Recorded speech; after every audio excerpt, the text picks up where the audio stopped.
여호와께 감사하고 그의 이름을 불러 아뢰며 그가 하는 모든 일을 만민 중에 알게 할지어다.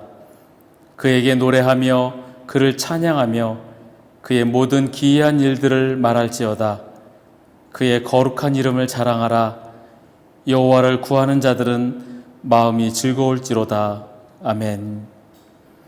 하나님 아버지, 거룩한 주일 아침에 저희를 성전으로 불러주시며 삼위일체 하나님께 찬송과 영광을 돌리게 하시니 감사합니다.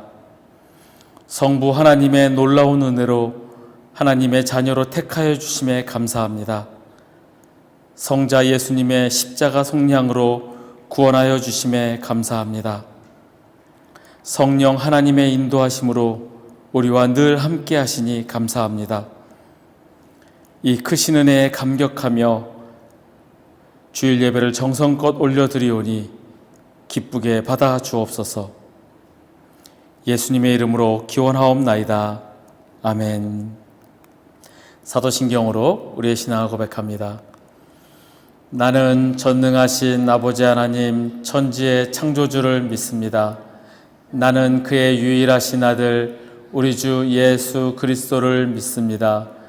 그는 성령으로 잉태되어 동정녀 마리아에게서 나시고 본디오 빌라도에게 고난을 받아 십자가에 못 박혀 죽으시고 장사된 지 사흘 만에 죽은 자 가운데서 다시 살아나셨으며 하늘에 오르시어 전능하신 아버지 하나님 우편에 앉아 계시다가 거기로부터 살아있는 자와 죽은 자를 심판하러 오십니다.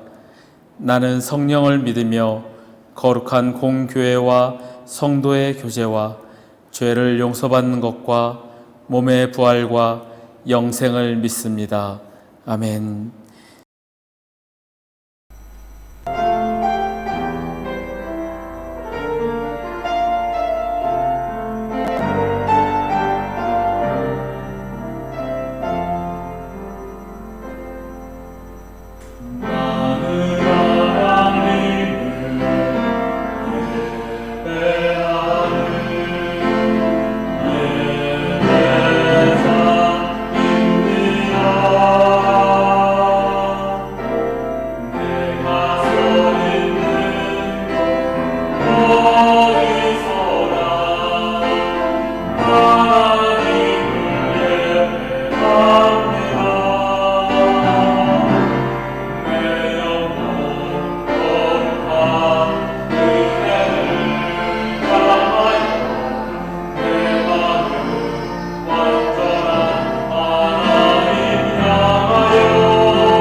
하나님 아버지 감사합니다. 우리를 불러주시고 주님께 예배하게 하시니 감사합니다. 주님의 이름을 부르는 그 하나만으로도 감격하며 감사하게 하시니 주님 감사합니다. 우리가 평생토록 주님만 찬양하며 주님만 예배하는 예배자로 서 있게 주님 인도하여 주옵소서. 거룩한 주일 주님 전에 나와 예배하는 저희들을 주님 우리의 예배를 받으시고 이 자리에 임재하시어 오직 주님만 영광 받아 주옵소서. 이 시간 처음부터 끝까지 함께 하실 주님을 찬양하며 주님을 예배합니다. 홀로 영광 받아 주옵소서. 감사드리며 예수님의 이름으로 기도하옵나이다. 아멘.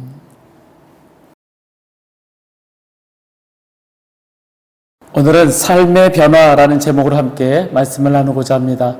오늘 말씀은 사도행전 26장 19절에서 23절 말씀입니다. 제가 봉독하겠습니다.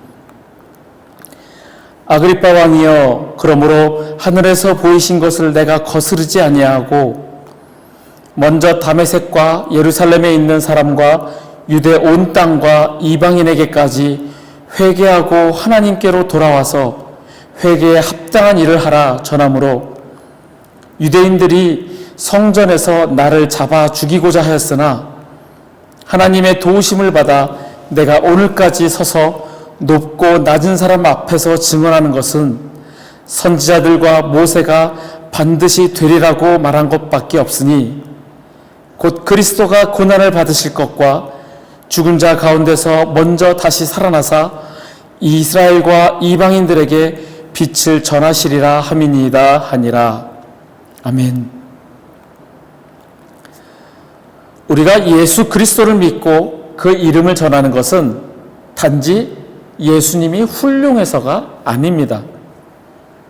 세상에는 존경받는 성인 성자들이 있습니다. 그들의 속마음이 어떻든 겉으로 보여줬던 그런 사람들의 행동들은 정말 성인 군자 같았기에 그들을 성인의 반열에 올려놓고 존경하고 기념합니다. 하지만 그 어느 누구도 예수 그리스도와 같을 수는 없습니다.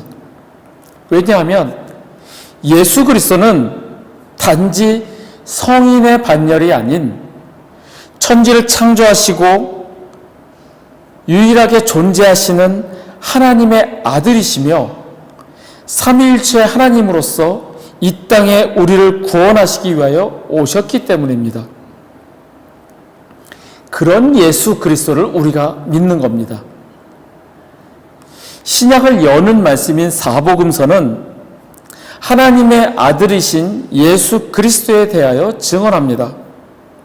그리고 그 사복음서 중에 하나인 누가복음, 이 누가복음의 저자 누가는 예수님께서 하늘로 승천하신 후에 이 땅에서 예수 그리스도의 복음을 전하는 사도들의 행적을 기록하게 됩니다. 그것이 바로 사도행전입니다. 사도행전은 지리적으로 그리고 혈통적으로 확장되어가는 교회의 성장과 발전 이야기를 담고 있습니다. 유대인에게 국한되었던, 예루살렘, 넓게는 이스라엘에 국한되었던 그 선교의 역사가 유럽에게까지, 그리고 이방인에게까지 넓어지고 전해지는 그 과정을 기록한 것이 바로 사도행전입니다. 사도들의 행적이라고는 하지만 선교 역사를 다루기에 선교행전이라고 하기도 하고, 이 모든 과정을 진행하시는 분이 바로 성령님이시기에 성령행전이라고도 합니다. 이 사도행전은 단지 과거에 있었던 역사가 아닌 지금 우리에게 역시 그 사도들이 행하였던 그 사역을 이어갈 것을 주문하는 책입니다. 그래서 이 책은 우리 그리스도인들에게 복음을 전하는 사역에 있어서 방관자가 아닌 실제로 우리도 그 사역을 감당해야 함을 요구하는 책입니다. 그래서 사도행전은 28장으로 끝이 나지만 우리가 사도행전 29장을 써나가야 한다고 그렇게 목표를 세우기도 합니다. 사도들은 하나님이 행하시는 역사 안에 있었고, 하나님은 그들 안에서 일하셨으며 그들 안에 살아계셨습니다. 이 이야기는 하나님께서 당연히 우리 안에 계시며 우리도 그렇게 해야 함을 의미합니다. 그리스도인으로서 우리가 주님께서 주신 그 사명을 감당하고 그렇게 살아가야 함을 인식한다면, 주님께서 우리에게 원하시는 것이 무엇인지 깨닫고 그렇게 살아가기를 바랍니다. 해외 생활을 오래 하다 보니 해외 생활에서 느껴지는 것은 참 단조롭다는 것입니다. 단조롭다 보니까 사람들과의 왕래도 그렇게 많지 않습니다. 본인이 애써서 사람들을 만나고 교제하고 활동하지 않으면 점점 고립되어져 갑니다. 점점 집 안으로 들어가고, 우리가 이걸 동굴이라고 얘기하죠. 동굴 속에 숨어서 동굴 속에서 웅크려져서 혼자만의 세상에 갇히게 됩니다. 우리가 한국에 있다면 그곳에서 살아온 삶이 오래되었고 가족이 있고 친척이 있고 친구들도 여럿이 있고 그러다 보니 여러 인간관계를 통해서 우리가 사람들을 관계를 맺다 보니 단조로울 새가 없습니다. 그런데 이 외국 생활은 참 단순해지고 심플해집니다. 이런 단조로운 삶 속에서 우리는 무엇을 생각하며 살아갈까요? 다람쥐 쳇바퀴 돌듯 정신없이 살다 보니 무슨 생각을 하고 살고 있는지,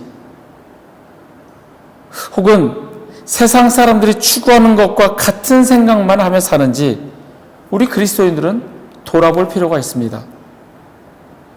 한국에서라면 직장 끝나고 저녁에 가끔 친구들과 만나서 저녁 식사를 하기도 하고, 부모님을 방문하기도 하고, 형제나 다른 친척들도 방문하면서 계속 그런 생활들이 이어지면서 그런 교제 가운데 기쁨을 느끼기도 하는데, 여기서는 친척도 없고 친구도 내가 만들지 않으면, 새롭게 친구를 만들지 않으면 친구도 없고, 그러다 보니 그냥 내가 하는 일만 반복하는 그런 단순한 삶이 되다 보니 점점 고립되어져 가는 것이 사실입니다. 우리 그리스도인들은 이럴 때 내가 어떤 생각을 하며 살아가는지를 돌아볼 필요가 있다는 겁니다. 오늘 본문에서 바울 사도는 로마로 가기 전 마지막으로 베스도 총독과 아그리빠 왕에서 복음을 전합니다.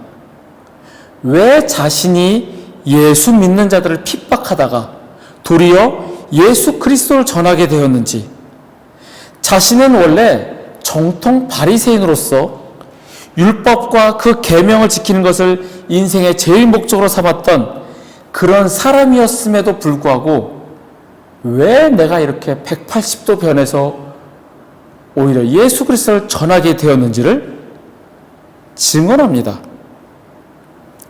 이 얘기를 들은 베스도 총독은 바울을 향해 미친 사람이라고 합니다.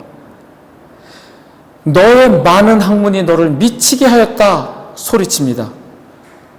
또 아그리빠 왕은 그 얘기를 계속 듣다가 내가 이 얘기를 계속 듣다 보면 내가 너와 같이 그리스도에 빠질까 두렵다라고 할 정도입니다.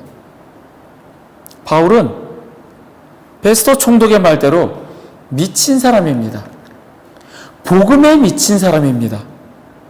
바울은 오로지 하나님께 사로잡힌 사람입니다.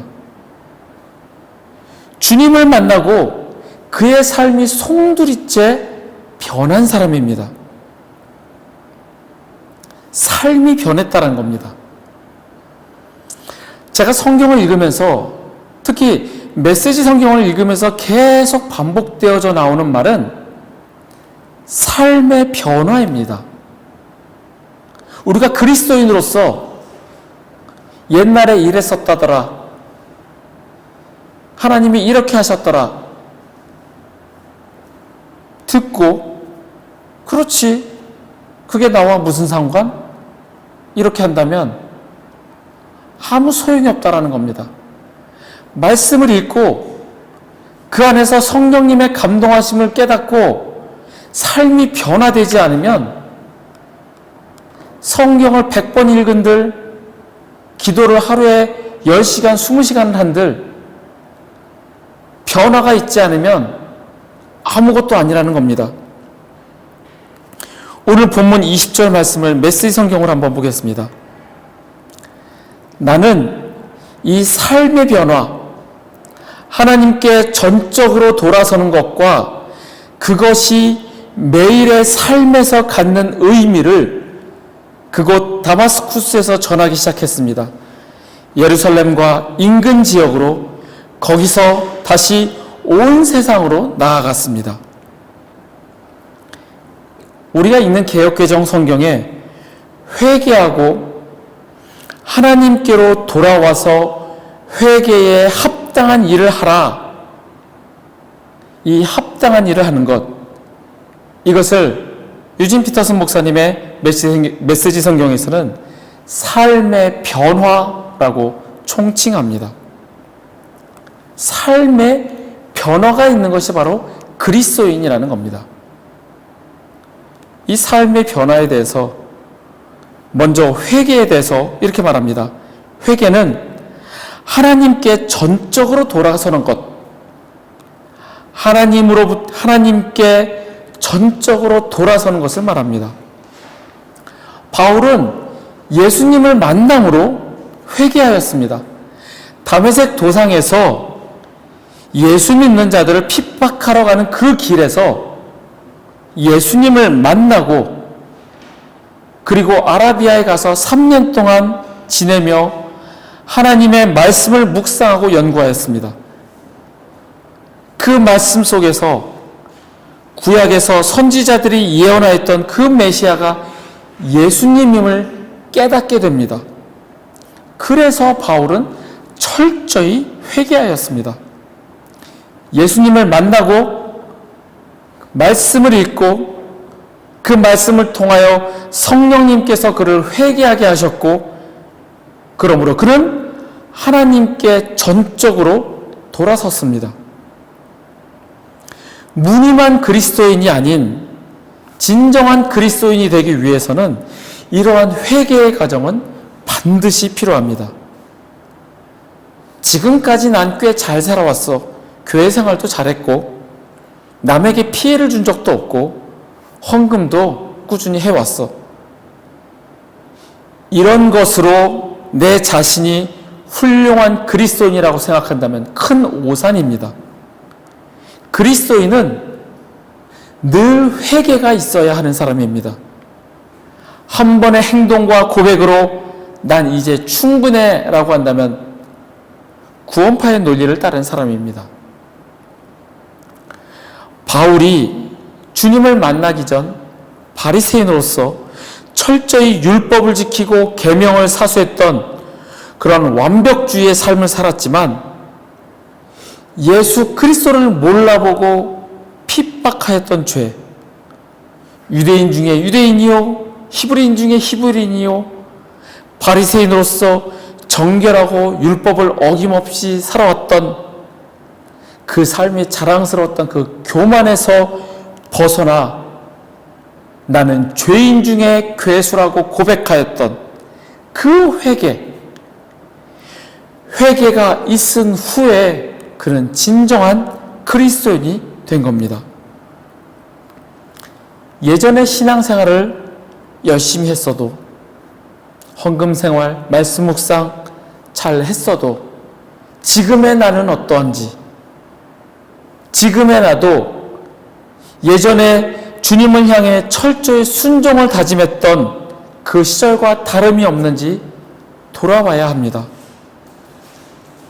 진정한 그리스도인은 한 번 회개한 것으로 끝나는 것이 아니라 늘 회개하는 삶을 살아갑니다.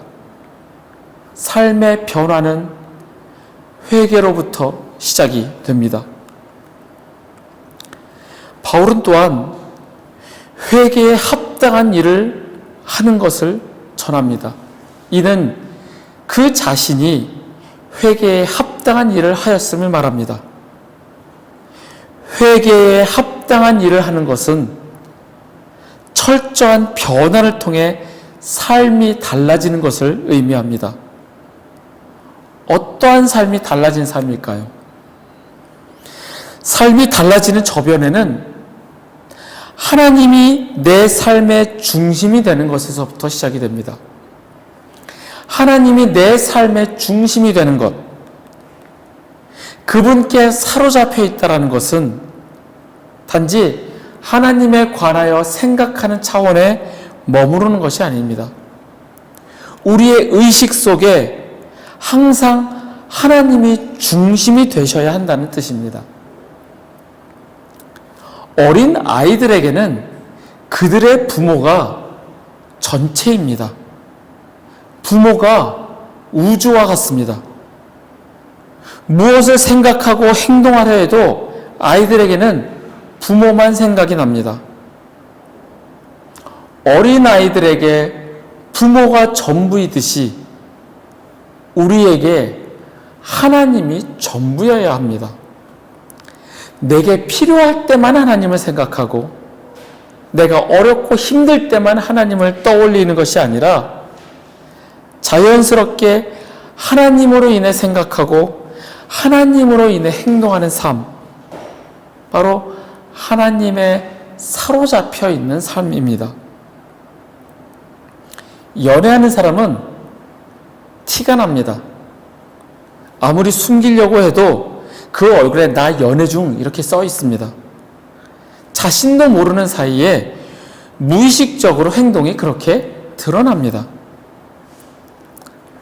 사람을 사랑하는 마음이 그 얼굴에서, 행동에서 무의식적으로 나타나는 것처럼 우리가 하나님께 사로잡혀 있으면 우리 삶에서 하나님의 모습이 나타납니다.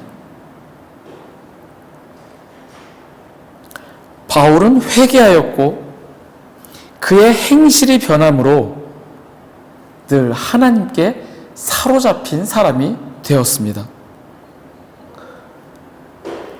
이 합당함이란 그 사람의 행실이 변화됨을 의미합니다.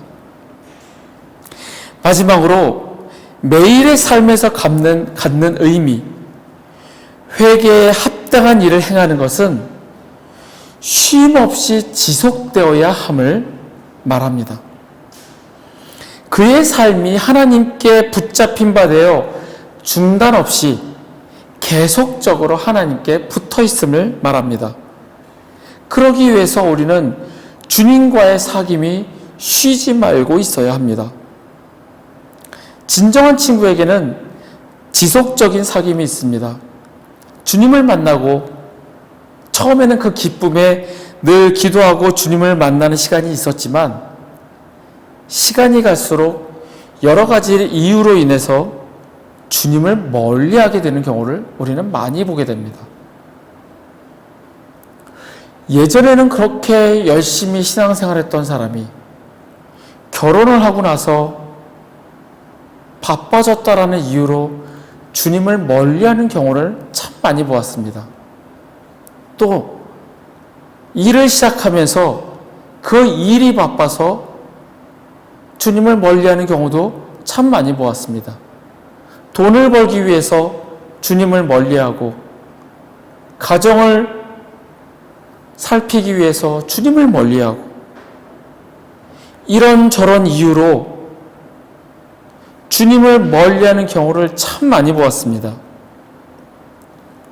아마 그 사람들은 문득문득 주님과의 첫사랑, 그 사귐이 아득히 먼 옛날의 추억으로만 남겨져 있을 겁니다. 한때는 나도 그랬는데, 나도 옛날엔 열심히 했었어 라고 단지 회상하는 정도에만 그칩니다. 지속적인 사귐이 없으면, 주님과의 교제가 없으면 그의 삶에는 변화가 없습니다. 주님과 교제하는 삶, 사소한 곳에서도 주님의 인도하심을 경험하는 것이 주님과 친밀하게 교제하는 삶입니다. 우리 인생에 크고 장대한 계획만을 주관하시는 것이 아니라 아주 작고 사소한 일에도 주님은 우리와 함께하길 원하십니다. 주님을 오해할 때는 내가 힘들 때만 주님을 찾고 내가 어렵고 결정해야 할 때만 주님을 찾는다면, 큰 계획과 힘든 일이 있을 때만 주님을 찾는다면 그것은 주님과의 사귐이 아니라는 겁니다. 지금 나의 일이 내 뜻대로 되지 않았다고 분노하고 불안해한다면 그 삶은 주님이 함께하는 삶이 아닙니다. 불안과 염려가 늘 내 옆에 있는 것은 주님을 신뢰하는 삶이 아닙니다. 요즘 세상은 정말 흉악해져 갑니다. 며칠 전 과외 웹사이트를 통해서 처음 만난 사람을 죽이고 경쾌한 발걸음으로 시신을 유기할 캐리어를 들고 가는 그 영상을 보고 많은 사람들이 충격을 받았습니다. 이제는 무서워서 누구도 믿지 못할 지경에 이르렀습니다. 어떤 사람은 집이 있는 이제 오피스텔을 가려고 엘리베이터를 기다리는 중에 누군가 몰래 뒤에서 쫓아와서 폭행을 하고 실신한 그 사람을 끌고 가기까지 하였습니다. 세상을 살아가는 것이 너무나 무섭습니다.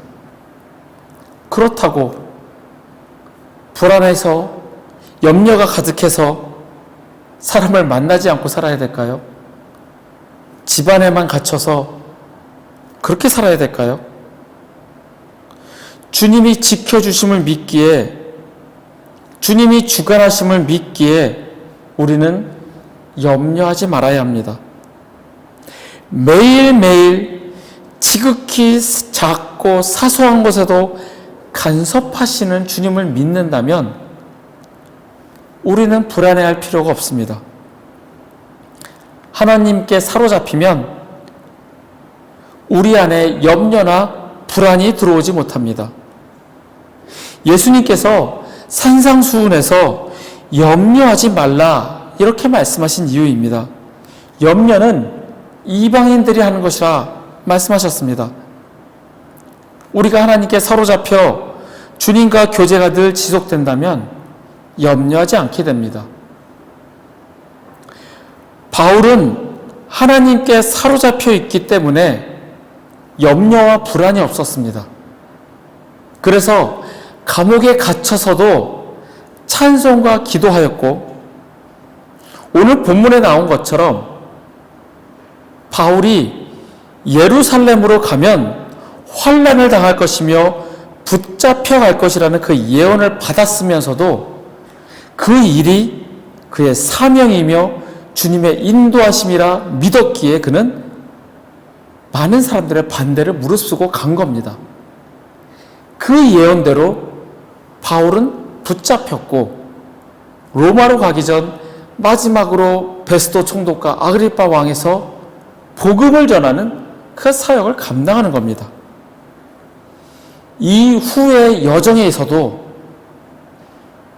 그는 복음을 전하였고 끝까지 주의 복음을 위해 살다가 죽은 사람이었습니다. 그에게 염려와 불안이 있었다면 미리 예루살렘에 가면 환난이 있을 것이며 고통과 고난이 있을 것이라는 예언을 받았을 때 피해 갔어야 하는 게 맞습니다. 하지만 그는 복음에 미친 사람이기에 하나님께 사로잡힌 사람이기 때문에 염려와 불안 없이 예루살렘으로 갔던 겁니다.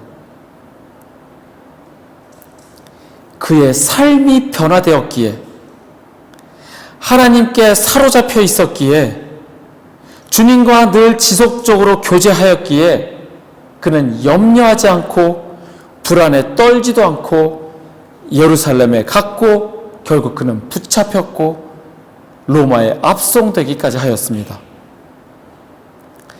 진정 예수 그리스도를 만나고 변화된 삶을 살아가는 믿음의 선배입니다.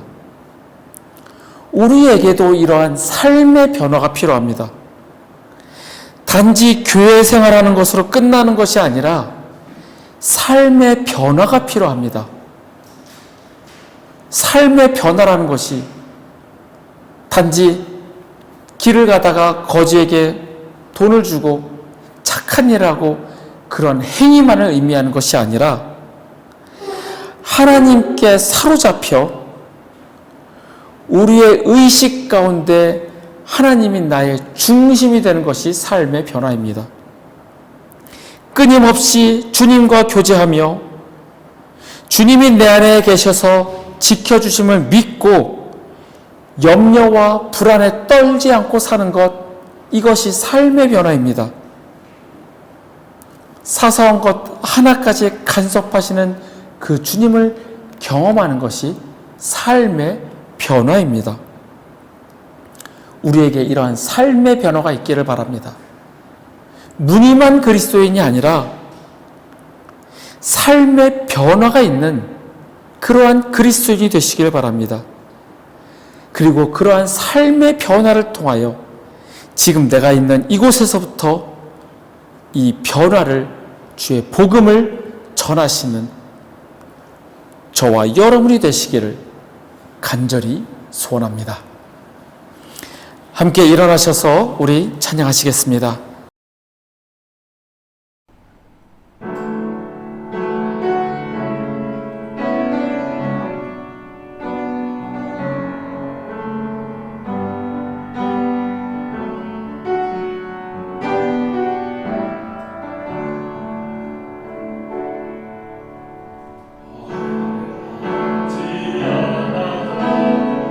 정결하게 사는 삶 가진 것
기도하겠습니다.